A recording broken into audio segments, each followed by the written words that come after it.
Information ಅನ್ನ ಕೊಡ್ತಾ ಹೋಗ್ತೀವಿ. 44 ವರ್ಷ ಸುಹಾಸ್ ಶೆಟ್ಟಿಗೆ ಮಂಗಳೂರು ಭಾಗದವರು ಹಿಂದೂ ಕಾರ್ಯಕರ್ತನಾಗಿ ಗುರುತಿಸಿಕೊಂಡಂತಹ ಸುಹಾಸ್ ಶೆಟ್ಟಿಯ ಹಿನ್ನೆಲೆ ಏನು? ಓಕೆ, ಯಾರು ಈ ಸುಹಾಸ್? ಹಿಂದೂ ಕಾರ್ಯಕರ್ತ, ಜೊತೆಗೆ ರೌಡಿ ಶೀಟರ್ ಪಟ್ಟಿಯಲ್ಲೂ ಕೂಡ ಈತನ ಹೆಸರು ಇತ್ತು. ಎಷ್ಟು ರೌಡಿ ಶೀಟ್ಗಳು ಓಪನ್ ಆಗಿತ್ತು ನೋಡ್ತಾ ಹೋಗೋಣ. ಸುಹಾಸ್ ಶೆಟ್ಟಿಗೆ 42 ವರ್ಷ ವಯಸ್ಸಾಗಿತ್ತು. 36 ವರ್ಷ, ಓಕೆ 42 ಅಲ್ಲ 36 ವರ್ಷ ವಯಸ್ಸಾಗಿತ್ತು. ಮಂಗಳೂರಿನ ಕಾಟಿಪಳ್ಳ ಕೋಡಿಕೆರೆ ನಿವಾಸಿಯಾಗಿದ್ರು ಸುಹಾಸ್ ವಿರುದ್ಧ ಒಂದಲ್ಲ ಎರಡಲ್ಲ ಒಟ್ಟು 5 ಕೇಸ್ಗಳಿತ್ತು. ಅದರಲ್ಲಿ ಎಷ್ಟು ಖುಲಾಸೆಯಾಗಿತ್ತು, ಎಷ್ಟು ವಿಚಾರಣಾ ಹಂತದಲ್ಲಿತ್ತು, ಶಿಕ್ಷೆನ ಎಷ್ಟಕ್ಕೆ ಪಡೆದುಕೊಂಡಿದ್ರು ಅದನ್ನು ನೋಡೋಣ. ಸುಹಾಸ್ ವಿರುದ್ಧ ಕೇಸ್ ನಂಬರ್ 1 ಸುರತ್ಕಲ್ನಲ್ಲಿ ಫಾಜಿಲ್ ಕೊಲೆ ಆರೋಪ. ಅದರಲ್ಲಿ A1 ಆರೋಪಿ ಇದೇ ಸುಹಾಸ್. ಜಾಮೀನಿನ ಮುಖಾಂತರ ಕಳೆದ ವರ್ಷ ಮಾರ್ಚ್ ನಲ್ಲಿ ರಿಲೀಸ್ ಆಗ್ತಾರೆ. ಜೈಲಿನಿಂದ ಹೊರ ಬಂದಿತ್ತು. ಕಳೆದ ವರ್ಷ ಮಾರ್ಚ್ ನಲ್ಲಿ ಜಾಮೀನಿನ ಮೇಲೆ ಬಿಡುಗಡೆಯಾಗಿದ್ರು ಸುಹಾಸ್. ಅದು ಫಾಜಿಲ್ ಕೊಲೆ ವಿಚಾರದಲ್ಲಿ. ಸುಹಾಸ್ ವಿರುದ್ಧ ಕೇಸ್ ನಂಬರ್ 2 ಯಾವುದು? 2016ರಲ್ಲಿ ಬೆಳ್ತಂಗಡಿಯಲ್ಲಿ ಒಂದು ಕೇಸ್ ಇತ್ತು. ಯಾವ್ದಕ್ಕೆ ಸಂಬಂಧಪಟ್ಟೆ ಅಂತ ನೋಡ್ತಾ ಹೋಗೋಣ. IPC ಸೆಕ್ಷನ್ 160 ಅಡಿಯಲ್ಲಿ ಕೇಸ್ ಇತ್ತು. ಈ ಕೇಸ್ನಲ್ಲಿ ಸುಹಾಸ್ಗೆ ಶಿಕ್ಷೆ ಕೂಡ ಆಗಿತ್ತು. 160 ಏನ್ ಹೇಳುತ್ತೆ? ಸಾರ್ವಜನಿಕವಾಗಿ ಏನೋ ದೊಂಬಿ ಗಲಾಟೆ ಏನೋ ಆಗಿತ್ತು. ಅದರಲ್ಲಿ ಇಷ್ಟು ಹಣವಂತ ದಂಡವನ್ನ ಕಟ್ಟಿ ಶಿಕ್ಷೆನ ಅನುಭವಿಸಿ ವಾಪಸ್ ಬಂದಿದ್ರು. ಅಲ್ಲಿಗೆ 2 ಕೇಸ್ ಆಯ್ತು. 3ನೇ ಕೇಸ್ ನೋಡೋಣ. 2020ರಲ್ಲಿ IPC ಸೆಕ್ಷನ್ 143, 147 ಮತ್ತೊಂದೆರಡು IPC ಸೆಕ್ಷನ್ ಗಳನ್ನ ಹಾಕಿದ್ದಾರೆ. ಇದರಲ್ಲಿ SC/ST ದೌರ್ಜನ್ಯ ಕಾಯ್ದೆಯಡಿ ಪ್ರಕರಣ ದಾಖಲಾಗಿತ್ತು ಸುಹಾಸ್ ಶೆಟ್ಟಿ ಮೇಲೆ. ಒಟ್ಟು 5 ಪ್ರಕರಣಗಳಾಗತ್ತೆ. ಅದರಲ್ಲಿ 1ರಲ್ಲಿ ಖುಲಾಸೆಗೊಂಡಿದ್ರು, 1 ಶಿಕ್ಷೆಯನ್ನು ಅನುಭವಿಸಿದ್ರು, ಇನ್ನು 3 ವಿಚಾರಣಾ ಹಂತದಲ್ಲಿತ್ತು. ಮಂಗಳೂರಿನಲ್ಲಿ ಕೊಲೆಯಾದ ಸುಹಾಸ್ ಶೆಟ್ಟಿ ಹಿಂದೂ ಕಾರ್ಯಕರ್ತ ಹೌದು, ಬಟ್ ಕೊಲೆಯಾಗಿದ್ದು ಯಾವ ಕಾರಣಕ್ಕೆ? ಜನ ಕೇಳ್ತಾ ಇದ್ದಾರೆ, ಪ್ರಶ್ನೆ ಮಾಡ್ತಾ ಇದ್ದಾರೆ. ಯಾಕಂದ್ರೆ ರಾಜಕೀಯ ನಾಯಕರುಗಳು ಅವ್ರ ಮೂಗಿನ ನೇರಕ್ಕೆ ಮಾತಾಡ್ಕೊಳ್ತಾ ಇದ್ದಾರೆ. ಹೇಗಿರುವಾಗ ಈ ಒಂದು ಕಗ್ಗೊಲೆಯನ್ನ ಸುಹಾಸ್ ಶೆಟ್ಟಿ ಬೀದಿ ಹೆಣುವಾದ್ರಲ್ಲ, ಇದನ್ನ ಯಾರ್ಯಾರು ಹೇಗೆ ಸಮರ್ಥಿಸ್ಕೊಳ್ತಾರೆ ನೋಡ್ತಾ ಹೋಗೋಣ. ಚರ್ಚೆಯನ್ನು ಆರಂಭ ಮಾಡೋಣ. ನನ್ನ ಜೊತೆ 2 ಧರ್ಮದ ಸಂಘಟನೆಯ ಲೀಡರ್ಸ್ಗಳು ಕೂಡ ಇದ್ದಾರೆ. ಮೊದಲಿಗೆ ವೆಲ್ಕಮ್ ಮಾಡ್ಕೊಂಡಿದ್ದೀನಿ ನಾನು ಆಲ್ರೆಡಿ. ನೇರವಾಗಿ ನಾನು ಪುನೀತ್ ಕೆರೆಹಳ್ಳಿ ಅವರ ಹತ್ರನೇ ಪ್ರಶ್ನೆ ಕೇಳ್ತೀನಿ. ಈ ಕೊಲೆ ಸಿದ್ಧಾಂತಕ್ಕೆ ಸಂಬಂಧಪಟ್ಟಿದ್ದ ಅಥವಾ ವೈಯಕ್ತಿಕ ಕಾರಣಕ್ಕೆ ಸಂಬಂಧಪಟ್ಟಿದ್ದ? ನಿಮ್ಮ ರಿಯಾಕ್ಷನ್ ಏನು? ಇದು ಸಿದ್ಧಾಂತಕ್ಕೋಸ್ಕರವೇ ಕೊಲೆ ಆದದ್ದು. ಆತನನ್ನ ರೌಡಿ ಶೀಟರ್ ಅಂತ ಕರೆದದ್ದು ಆತ ಹಿಂದೂ ಕಾರ್ಯಕರ್ತ ಆಗಿದ್ದಕ್ಕೆ. ಕರ್ನಾಟಕದಲ್ಲಿ ಯಾರೆಲ್ಲ ಹಿಂದೂ ಪರ ಹೋರಾಟವನ್ನು ಮಾಡ್ತಿದ್ದಾರೋ ಎಲ್ಲರ ಮೇಲೆ, ಯಾರು ಮುಂದಾಳತ್ವವನ್ನು ತೆಗೆದುಕೊಂಡು ಹೋರಾಟ ಮಾಡ್ತಿದ್ದಾರೋ ಪ್ರತಿಯೊಬ್ಬರ ಮೇಲೂ ರೌಡಿ ಶೀಟರ್ ಇದೆ, ಇನ್ಕ್ಲೂಡಿಂಗ್ ನನ್ನನ್ನು ಸೇರಿಸಿದಂತೆ.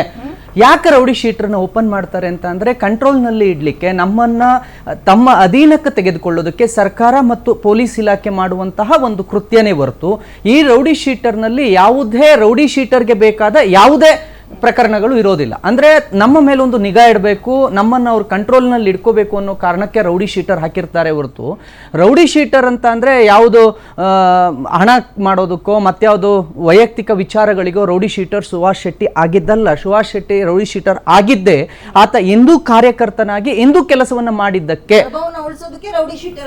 ಯಾರೆಲ್ಲ ಹಿಂದೂ ಕೇಸರಿ ಶಾಲನ್ನು ಹಾಕಿ ಯಾರೆಲ್ಲ ಧರ್ಮದ ಕಾರ್ಯಕ್ಕೆ ಇಳಿತಾರೋ ಪ್ರತಿಯೊಬ್ಬನು ಕೂಡ ರೌಡಿ ಶೀಟರ್ ಮಾಡೇ ಮಾಡ್ತಾರೆ.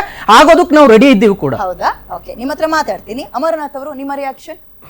ಹೌದು, ಇದು ಸಿದ್ಧಾಂತದ ಕೊಲೆ ಮತ್ತು ಸಿದ್ಧಾಂತಕ್ಕೋಸ್ಕರ ರೌಡಿ ಶೀಟರ್ ಆಗಿದ್ದು. ಯಾಕಂದ್ರೆ ನಾನೇ ತಗೊಳ್ಳಿ, ಈಗ ಪುನೀತ್ ಅವ್ರ ಮೇಲೆ ರೌಡಿ ಶೀಟ್ ಇದೆ, ನನ್ನನ್ನು ಕೂಡ ರೌಡಿ ಶೀಟ್ ಮಾಡೋದಕ್ಕೆ ಕಾರಣ ಏನು ಅಂತಂದ್ರೆ, ನಾನೊಬ್ಬ ಮುಂಚೂಣಿಯಲ್ಲಿ ಬೆಂಗಳೂರು ನಗರದಲ್ಲಿ ಹೋರಾಟ ಮಾಡ್ತಾ ಇದ್ದೆ. ನನಗೂ ನೋಟಿಸ್ ಕಳಿಸಿದ್ದಾರೆ, ನೋಟಿಸ್ನ ನಿಮ್ಗೆ ಕಳಿಸ್ತೀನಿ. ಕಾರಣ ಏನು? ಇವತ್ತುವರೆಗೂ ನನ್ನ ಮೇಲೆ ಒಂದು ಕೇಸ್ ಇಲ್ಲ, ಒಂದೇ ಒಂದು ಕೇಸ್ ಇಲ್ಲ ನನ್ನ ಮೇಲೆ. ಆದರೂ ಕೂಡ ನನಗೆ ನಿನ್ನ ಮೇಲೆ ರೌಡಿ ಶೀಟ್ ತೆಗಿತೀವಿ ಅಂತೇಳಿ ಕೊಟ್ಟಿದ್ದಾರೆ.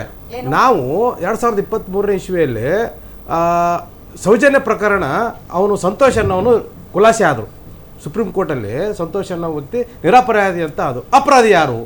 ಹೀಗಾಗಿ ನಾವೇನು ಮಾಡಿದ್ವಿ, ರಾಜ್ಯಾದ್ಯಂತ ಶ್ರೀರಾಮ್ ಸೇನೆ ಸಂಘಟನೆಯಿಂದ ಜಿಲ್ಲಾಧಿಕಾರಿಗಳಿಗೆ ಒಂದು ಮನವಿ ಕೊಟ್ವಿ. ಏನು ಮನವಿ? ಈ ಪ್ರಕರಣ ಖುಲಾಸೆ ಆಗಿದೆ, ಅಪರಾಧಿ ಯಾರು? ಹೀಗಾಗಿ ಮರು ತನಿಖೆ ಆಗಬೇಕು.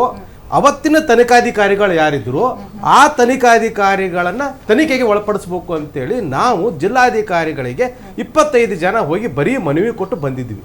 ಆ ಮನವಿ ಕೊಟ್ಟು ಬಂದು ಒಂದು ವಾರಕ್ಕೆ ಏನು ಮಾಡಿದ್ರು ಅಂತಂದ್ರೆ, ನೀವು ಸೌಜನ್ಯ ಪ್ರಕರಣ ಇಟ್ಟುಕೊಂಡು ಸಮಾಜದಲ್ಲಿ ಶಾಂತಿ ಕದಡ್ತಾ ಇದ್ದೀರಿ ಅಂತ. ಇದು ಯಾವತ್ತು? 2023ನೇ ತಾರೀಕು 10ನೇ ತಿಂಗಳಲ್ಲಿ ಕಳಿಸಿರೋದು. ನನಗೆ ಕಳಿಸಿದ್ರು ಮನೆಗೆ. 15 ದಿವಸ ಕಣ್ಣಲ್ಲಿ ರಕ್ತ ತರಿಸಿದ್ರು ಡಿಪಾರ್ಟ್ಮೆಂಟು.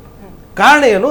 ಒಂದು ಮಗುಗೆ ರೇಪ್ ಆಗಿದೆ, ಆ ರೇಪ್ ನ್ಯಾಯ ಕೊಡಿ ಅಂತ ಕೇಳಿದಕ್ಕೆ ರೌಡಿ ಶೀಟ್ ಓಪನ್ ಮಾಡಿದ್ರು. ರೌಡಿ ಶೀಟ್ ಓಪನ್ ಹೇಳಿದ್ರು. ಕುಲಕರ್ಣಿ ಅವರು ಇನ್ನು ಬೇಕಾದಷ್ಟು ಎವಿಡೆನ್ಸ್ಗಳು ಇದಾವೆ, ಕೊಡ್ತೀವಿ ನಾವು. First reaction ತಗೋಬಿಡ್ತೀನಿ. ಕುಲಕರ್ಣಿ ಅವರ ನಿಮ್ ಜೊತೆ ಮಾತಾಡ್ತೀನಿ. ಅದಕ್ಕಿಂತ ಮುಂಚೆ ಪಾಷ ಅವರೇ ಹೇಳಿ, ಈ ಕಗ್ಗೊಲೆ ಬೀದಿ ಹೆಣುವಾದ್ರಲ್ಲ ಸುಹಾಸ್ ಶೆಟ್ಟಿ, ಧರ್ಮದ ಆಧಾರಿತವಾದಂತಹ ಕೊಲೆನಾ ಅಥವಾ ಗ್ಯಾಂಗ್ ವಾರ? ಏನ್ ಅನ್ಸುತ್ತೆ ನಿಮ್ಗೆ? ಮೇಡಮ್ ಇದು ಗ್ಯಾಂಗ್ ವಾರ್ ಮೇಡಮ್. ಹೌದಾ? ಗ್ಯಾಂಗ್ ವಾರ್ ಧರ್ಮದ ಹೆಸರ ಮೇಲೆ ಏನು ಯಾತಕ್ಕೋಸ್ಕರ ಗ್ಯಾಂಗ್ ವಾರ್ ಆಯ್ತು? ಈಗ ರೌಡಿ ಶೀಟರ್ ಏನ್ ಮಾಡ್ತಾರೆ, ಆ ಗ್ಯಾಂಗ್ ರೋಡಿ ಈ ಗ್ಯಾಂಗ್ ರೋಡಿಗಳು ಹೊಡೆದಾಡ್ಕೊಂಡು ಸತ್ತಿದ್ದಾರೆ. ಅದಕ್ಕೆ ಧರ್ಮದ ಒಂದು ಹೆಸರು ತಗೊಂಡು ದೊಡ್ಡ ನಮ್ಮ ಕರ್ನಾಟಕದಲ್ಲಿ ಇದು ಮಾಡಕ್ಕೆ ಪ್ರಯತ್ನ ಪಡ್ತಾ ಇದ್ದಾರೆ. ಅದು ಆಗ್ಬಾರ್ದು. ರೌಡಿ ಶೀಟರ್ ಅದೇ ಕಾನೂನು ಏನ್ ಹೇಳುತ್ತೆ, ರೌಡಿ ಶೀಟರ್ಗೆ ಅದೇ ಮುಖಾಂತರ ನೋಡ್ಬೇಕು, ಅದೇ ಕಣ್ಣಿಂದ ನೋಡ್ಬೇಕು. ಅದು ಧರ್ಮ ಅವನು ಲೀಡರು, ಧರ್ಮ ಬಚಾವಣೆ ಮಾಡಕ್ಕೆ ಅವನು ಇದು ಮಾಡ್ಕೊಂಡ್ರ ಅಂತ ಹೇಳೋದು ಅದು ತಪ್ಪು. ಯಾವುದು ನೋಡಿ ರೌಡಿ ಶೀಟರ್ ಆಗ್ಲಿ, ಯಾರು ರೌಡಿ ಶೀಟರ್ಗಳು ಅವರು ಧರ್ಮನಿಗೆ ನಾವು ಕಾಪಾಡ್ತೀವಿ ಅಂತ ಹೆಸರು ತಗೊಂಡು ಬಂದ್ರೆ ಅದು ತುಂಬಾ ತಪ್ಪು ಮಾತಾಡ. ಓಕೆ ಫಾರೂಕ್ ಅವರು ನಿಮ್ಮ ಅಭಿಪ್ರಾಯ? ನೋಡಿ ಮೇಡಮ್, ಸಿಂಪಲ್ ಆಗಿ ನಿಮ್ಮ ಮುಂದೆನೇ ಕಾಣಿಸ್ತಾ ಇದೆ. ಇವಾಗ ಅರೆಸ್ಟ್ ಆಗಿರೋ 8 ಜನ ಇದಾರಲ್ಲ, ಅದರಲ್ಲಿ ತೋರಿಸ್ತಾ ಇದ್ದಾರೆ ಕಾರ್ತಿಕ್ ಎಂಬವನ ಹಿಂದೂಗಳಿದ್ದಾರೆ ಆ ಥರ ಹೇಳ್ತಾ ಇಲ್ಲ ನಾನು, ಹಿಂದೂಗಳು ಇದ್ದಾರೆ ಅಂತ